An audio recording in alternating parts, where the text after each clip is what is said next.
नमस्ते आप सबको। मेरा कैसे हैं आप लोग।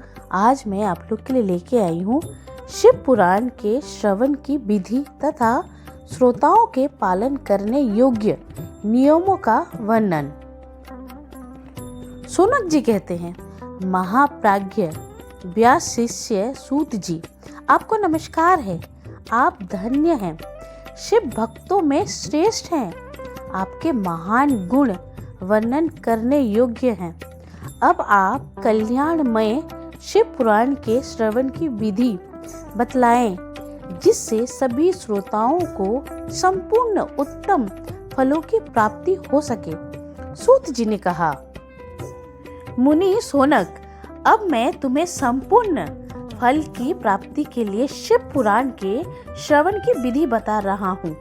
पहले किसी ज्योतिषी को बुलाकर दान मान से संतुष्ट करके अपने सहयोगी लोगों के साथ बैठकर बिना किसी विघ्न बाधा के कथा की समाप्ति होने के उद्देश्य शुद्ध मुहूर्त का अनुसाधन कराएं और प्रयत्न पूर्वक देश देश में स्थान स्थान पर ये संदेश भेजें कि हमारे यहाँ शिव पुराण की कथा होने वाली है। अपने कल्याण की इच्छा रखने वाले लोगों को उसे सुनने के लिए अवश्य पधारना चाहिए। कुछ लोग भगवान श्री हरि की कथा से बहुत दूर पड़ गए हैं।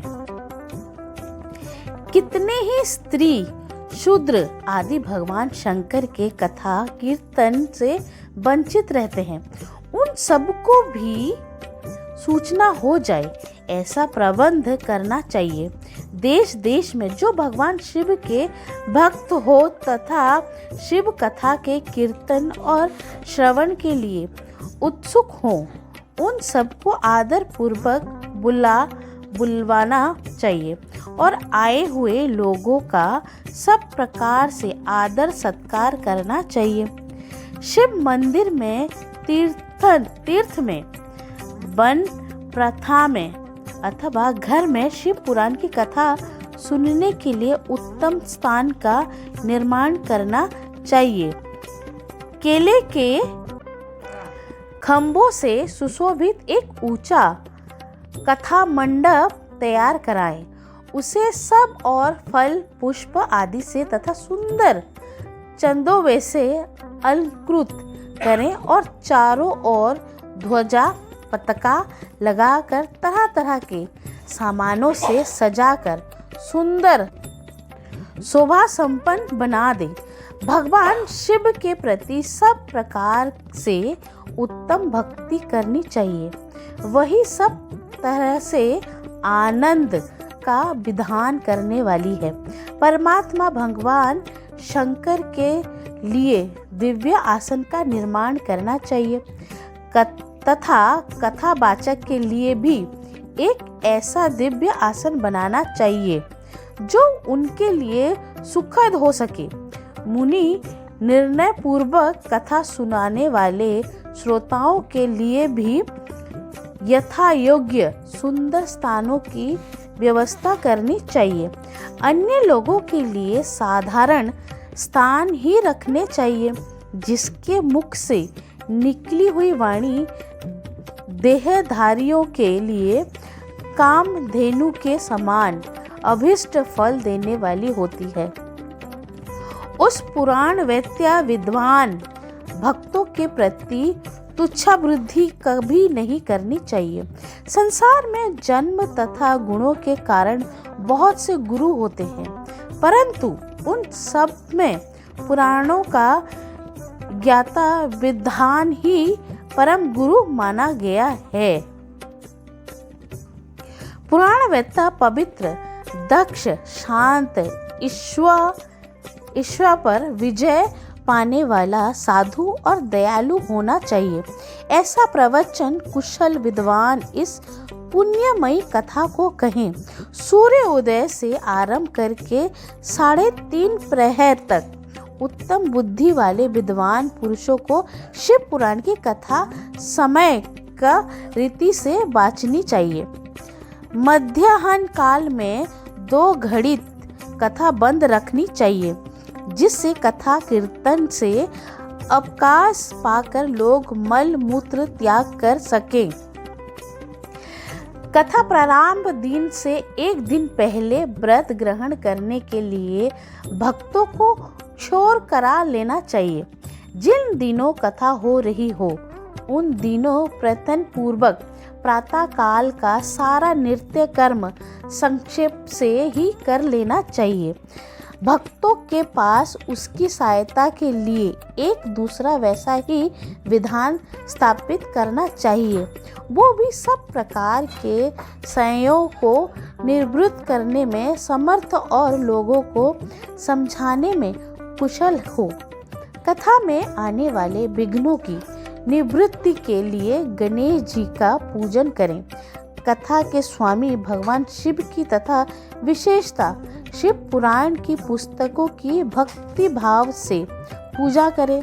तत्पश्चात उत्तम बुद्धि वाला श्रोता तन मन से शुद्ध एवं प्रसन्न चित्त हो आदर पूर्वक शिव पुराण की कथा सुने।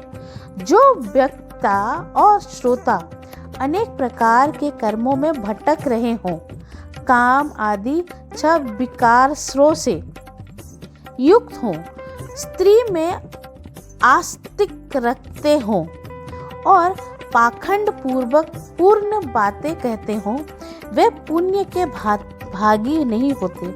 जो लोगों के चिंता तथा धन, गृह एवं पुत्र आदि की चिंता को छोड़कर कथा में मन लगाए रहते हैं, उन शुद्ध बुद्धि पुरुषों को उत्तम फल की प्राप्ति होती है। जो श्रोता श्रद्धा और भक्ति युक्त होते हैं, दूसरे कर्मों में मन नहीं लगाते हैं और मौन पवित्र एवं उद्यत शून्य होते हैं, वे ही पुण्य के भागी होते हैं। सूत जी बोले, सोनक, अब शिव पुराण सुनने का व्रत लेने वाले पुरुषों के लिए जो नियम है उन्हें भक्ति पूर्वक सुनो। नियम पूर्वक इस श्रेष्ठ कथा को सुनने से बिना किसी विघ्न बाधा के उत्तम फल की प्राप्ति होती है। जो लोग दीक्षा से रहित हैं उनका कथा श्रवण में अधिकार नहीं है। अंत मुनि ने कथा सुनने की इच्छा वाले सब लोगों को पहले वक्ता से दीक्षा ग्रहण करनी चाहिए। जो लोग नियम से कथा सुने उनकी ब्रह्मचार्य रहना, भूमि पर सोना, पत्तल में खाना और प्रतिदिन कथा समाप्त होने पर ही अन्न ग्रहण करना चाहिए। जिसमें शक्ति हो वो पुराण की समाप्ति का उपवास करके शुद्धता पूर्वक भक्ति भाव से उत्तम शिव पुराण को सुने। इस कथा का व्रत लेने वाले पुरुषों को प्रतिदिन एक ही बार हविष्यास्नान भोजन करना चाहिए। जिस प्रकार से कथा श्रवण का नियम सुख पूर्वक सध सके वैसे ही करना चाहिए। गरिष्ठ अन्न दाल, जला अन्न, सेम, मसूर, भाव दूषित तथा बासी अन्न को खाकर कथा व्रती पुरुष कभी कथा को ना सुने। जिसने कथा का व्रत ले रखा हो वो पुरुष प्याज, लहसुन, हींग, गाजर, मादक वस्तु तथा आमिष कही जाने वाली वस्तु को त्याग दे। कथा का व्रत लेने वाला पुरुष काम, क्रोध आदि छह विकारों को, ब्राह्मणों की निंदा को तथा पतिव्रता और साधु संतों की निंदा को भी त्याग दे। कथा व्रती पुरुष प्रतिदिन सत्य, सोच, दया, मौन, सरलता, विनय तथा हार्दिक उदारता इन सद्गुणों को सदा अपनाए। श्रोता निष्काम हो या सकाम वो नियम पूर्वक कथा सुने। सकाम पुरुष अपनी अभिष्ट कामना को प्राप्त करता है और निष्काम पुरुष मोक्ष पा लेता है। दरिद्र, यक्ष, क्षय का रोगी, पापी, भाग्यहीन तथा संतान रहित पुरुष भी इस उत्तम कथा को सुने। काक, बंध्या आदि जो 7 प्रकार की दुष्ट स्त्रियां हैं वे तथा जिसका गर्भ गिर जाता है, वो इन सभी को शिव पुराण की उत्तम कथा सुननी चाहिए। मुनि स्त्री हो या पुरुष, सबको यथन पूर्वक विधि विधान से शिव पुराण की ये उत्तम कथा सुननी चाहिए। महर्षि इस तरह शिव पुराण की कथा का पाठ एवं श्रवण संबंधी यज्ञोत्सव की समाप्ति होने पर श्रोताओं को भक्ति एवं प्रयत्न पूर्वक भगवान शिव की पूजा की भांति पुराण पुस्तक की भी पूजा करनी चाहिए। तदंतर विधि पूर्वक वक्ता का भी पूजन करना आवश्यक है। पुस्तकों को आच्छादित करने के लिए नवीन एवं सुंदर वस्त्र बनाने और उसे बांधने के लिए दृढ़ एवं दिव्य डोरी लगावें, फिर उसका विधिवत पूजन करें। मुनि श्रेष्ठ इस प्रकार महान उत्सव के साथ पुस्तक और वक्ता की विधिवत पूजा करके वक्ता की सहायता के लिए स्थापित हुए पंडित का भी उसी के अनुसार धन आदि के द्वारा उसमें कुछ ही कम सत्कार करें। वहां आए हुए ब्राह्मणों को अन्न धन आदि का दान करें।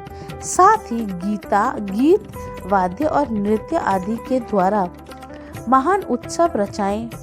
मुनि आदि श्रोत विरक्त हो तो उसके लिए कथा समाप्ति के दिन विशेष रूप से उस गीता का पाठ करना चाहिए जिसे श्री रामचंद्र जी के प्रति भगवान शिव ने कहा था। यदि श्रोता गृहस्थी हो तो उस बुद्धिमान को उस श्रवण कर्म की शांति के लिए शुद्ध अभिषेक द्वारा होम कराना चाहिए। मुनि रुद्र संहिता के प्रत्येक श्लोक द्वारा होम करना उचित है अथवा गायत्री मंत्र होम करना चाहिए, क्योंकि वास्तव में ये पुराण गायत्री में ही है। अथवा शिव पंचाक्षर मूल मंत्र से हवन करना चाहिए। होम करने की शक्ति ना हो तो विद्वान पुरुष यथाशक्ति हवनीय अभिषेका ब्राह्मणों को दान करें। न्यूनातिरिक्त रूप दोषी की शांति के लिए भक्ति पूर्वक शिव स्तोत्र नाम का पाठ अथवा श्रवण करें। इससे सब कुछ सफल होता है। इसमें शयन नहीं है, क्योंकि तीनों लोकों में सब उसमें बढ़कर कोई वस्तु नहीं है। कथा श्रवण संबंधी व्रत की पूर्णार्थ की सिद्धि के लिए 11 ब्राह्मणों को मधु मिश्रित खीर भोजन कराएं और उन्हें दक्षिणा दें।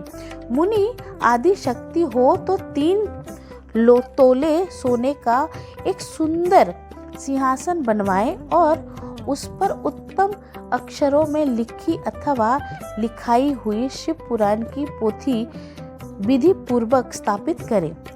तत्पश्चात पुरुष उसकी आवाहन आदि विधिवत उपचारित पूजा करके दक्षिणा चढ़ाएं। फिर जितेंद्रिय आचार्य का वस्त्र, भाषण एवं गंध आदि से पूजन करें। दक्षिणा सहित वो पुस्तक उन्हें समर्पित कर दें। उत्तम बुद्धि वाला श्रोता इस प्रकार भगवान शिव के संतोष के लिए पुस्तक का दान करे। शौनक इस पुराण के उस दान के प्रभाव से भगवान शिव का अनुग्रह पाकर पुरुष भवंध से मुक्ति हो जाता है। इस तरह विधि विधान के पालन करने पर श्री संपन्न शिव पुराण संपूर्ण फल को देने वाला तथा भोग और मोक्ष का दाता होता है।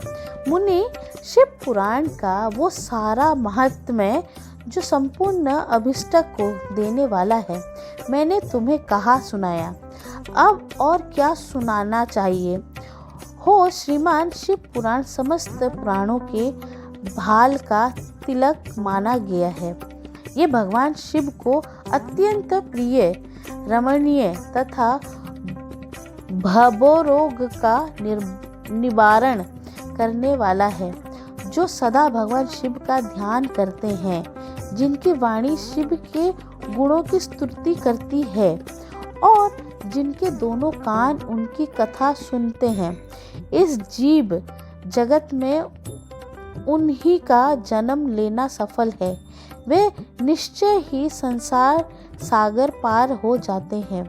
भिन्न भिन्न प्रकार के समस्त गुणों जिनके सचरित्र दानमय स्वरूप का कभी संपन्न नहीं करते, जो अपनी महिमा से जगत के बाहर और भीतर भासमान है तथा जो मन के बाहर और भीतर वाणी एवं मनोवृत्ति रूप में प्रकाशित होते हैं, उन अत्यंत आनंद घन रूप परम शिव की शरण लेता हूँ।